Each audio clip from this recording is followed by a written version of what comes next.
Alright. I looked it up. He's just saying stuff. There actually is 5 Skulltulas in the Shadow Temple, so we just get those 5 and then the one into Dongo's Cavern, and we'll be done with the Skulltula hunting. Do, do, do, do, do, do.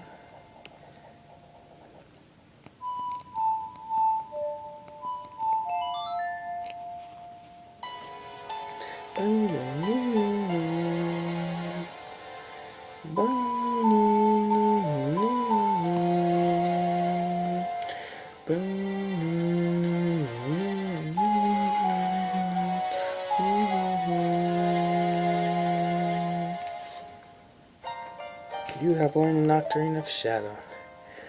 That's probably actually. Let me take care of the account on you, Link. I think that might actually be my favorite Ocarina song because it just sounds really creepy and cool and stuff. So now there's a curse on Kakariko Village where it's always raining until you beat the Shadow Temple. Oh my gosh, that's so scary, rain. OMG. So now we have to use this horror song to actually access the temple, like we did with the Ocarina of Spirit, or to the graveyard. It doesn't seem that hard, but I'll show you. This spot we just warped to, you cannot get to it from the actual graveyard. You can only warp to here. You can access the graveyard from here, though. I don't remember if I showed you this, but if you place a bomb next to the Gossip Stone, it launches off like a rocket, which is freaking hilarious, in my opinion. Yeah. Anyway, right here, this is where you have to use. This is where Din's Fire is required. You have to stand on this thing and then use it to light all of these torches. It is impossible to light them all just using the fire arrows. Then it opens that door. I'm gonna save, just be safe. Now we're in the Shadow Temple. We're gonna pull out the Lens of Truth.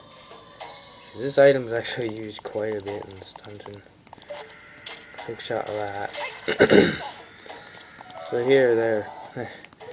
So regardless which one you do first, you have to get the Lens of Truth before you do the Spirit Shadow Temple.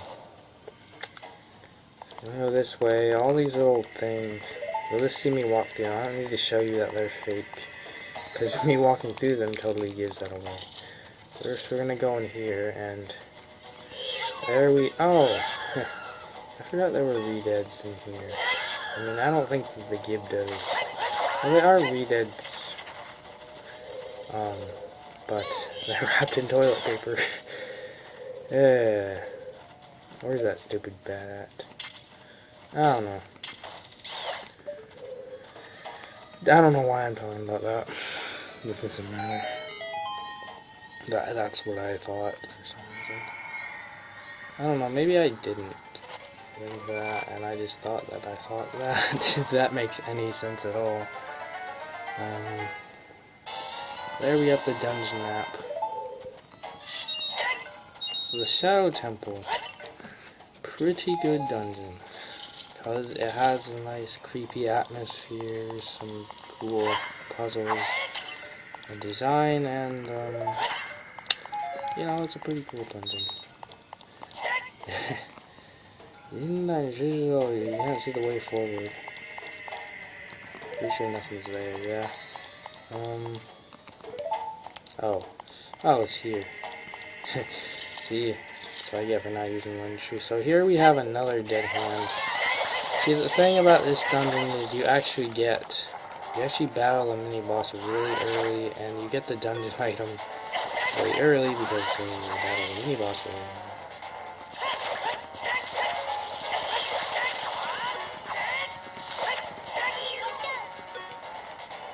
So, yeah. Just kind of funny.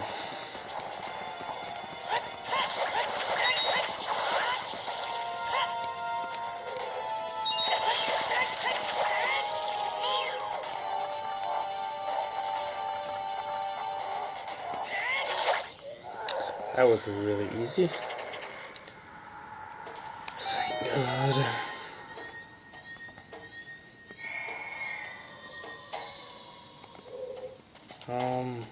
Okay. Let's open the treasure chest. What are we going to get? OMG, I'm so excited. There we have the hover boots. So we're gonna equip those. Again. There we go. So the hover boots, like it said, you can do whatever and then walk even when there is no solid ground for a short period of time. There we have another flying pot, which just gave me a heart, so it didn't do anything really. Just gonna go back the way we can. I like the music for this place. It's so creepy. I hope you can hear it. So for this room, well, we were in here before, but we didn't do anything. The only one who has a sacred fee can cross the valley of the dead. The sacred fee refers to the hover boots. Okay, I didn't mean to do that. So for here, you can see all of those are fake, but that one, it doesn't disappear, so that's the real one. We have to grab this thing here and aim the beak of that statue towards the skull thing that is real, which is the one right here. And there we go. Which opens that gate there. Now we're going to put on the hover boots so we can get over there. Oh my gosh, that was close. Almost fell. Let's go down. Hover boots, personally, I thought were kind of annoying. Because when you have them on, they make you slide around when you stop. And it can be annoying sometimes, especially when you're walking and when you come to an edge, because then, crap, it can make you fall off and other stuff, which can be really annoying. So I'm glad that they made that a C item also, so you can take them off when you're not actually using them, like right now.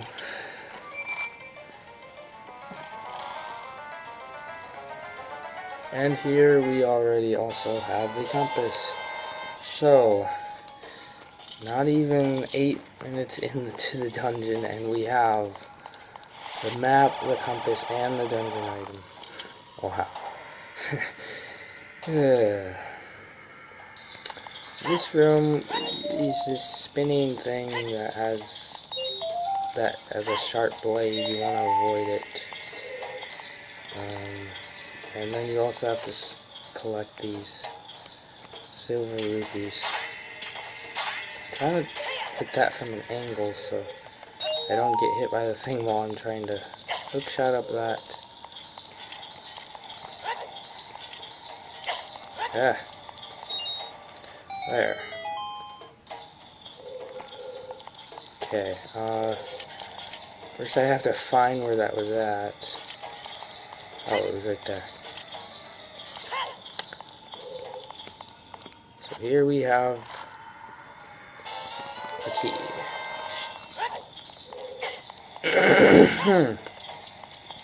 Before we go back to where we were before, I'm going to show you something. If you go down here, you're in this room that, well, I can't really explain anything about it, but this will later become a shortcut. Because once we get in that side, we're going to move this block, which, if we die, and we didn't set Aurora's win, we can come through all the rooms and then go to where that block was. We can go down and go into that room, because when we will be able to, because that block won't be there. And yeah, it'll be a shortcut. Oh, you'll see what I mean later.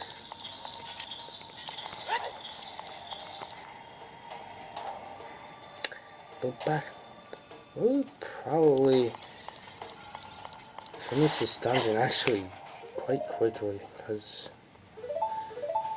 it's actually not really that long of a dungeon.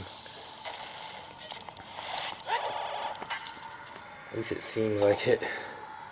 I don't know, I remember my friend was playing the game a little while ago, and it didn't take him that long to get through.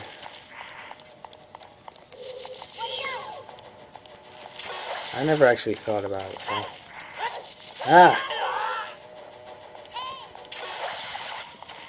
Okay, now this room, there's these, whatever they're called, things that you want to avoid falling from the ceiling. You want to avoid this sharp part. Blades, yeah, I'll just say blades. I thought there was maybe a different name. Watch out, there's monsters hanging from the ceiling. Yeah, whatever. And these ones are quicker, you want to be really careful there. Ignore the Stalfos. Now we're going to go this direction, and there's an invisible platform right here, you can see. And there's one there. So we're just going to go along here. There we go. I don't think we need to go in here. I don't even think there's a Skulltula in here, but I'll show you this room just because it's here. First of all, there's a invisible rotating blade right there. So you have to have on the feet to see, obviously. You know, this, I never actually thought of this before, and I only figured out because my friend thought of this. If you play the Song of Time here, it's always remained a mystery how you actually get those hearts until now. To me, play Song of Time here, a block appears, and then you can climb up and grab these recovery hearts. It took me years to figure that out. And my friend, who's been playing the game for a much shorter time than I have, figured it out before I did. Because he uses his brain a little bit more. Anyway, we're killing all these keys.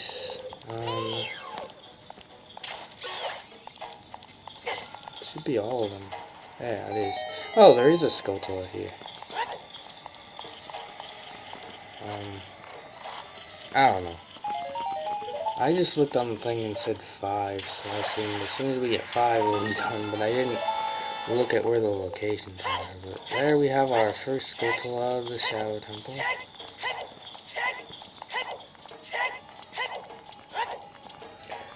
Yeah, we'll probably finish this dungeon up in the next video and then battle the boss in the video after. Maybe even at least start the boss in the next video. I don't know.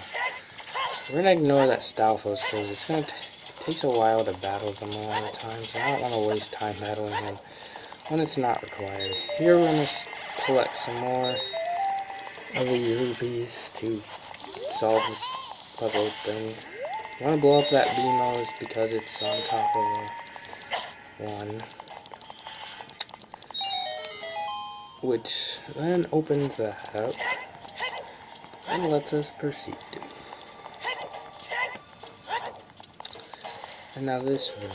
You know, I could have commented on this earlier because there was one before. What is I choose to find a stone road which stands the I've never actually seen signs like this, you know, inside of dungeons.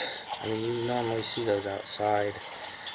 But anyway, here's a block that's behind a fake wall.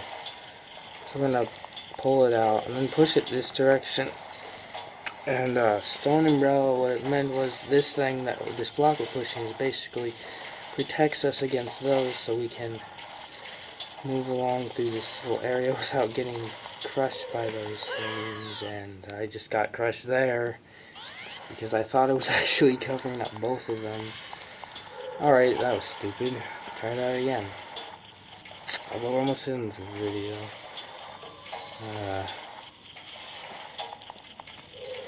Okay. That was really stupid. One thing I noticed is, it's like this in the original. If you notice, when the spikes hit the block, they go through it. I don't think they're ever gonna actually fix like weird things like that, where items clip through each other. But anyway, we got our second Skulltula of this dungeon, and now we're at the end of the video. See you next time.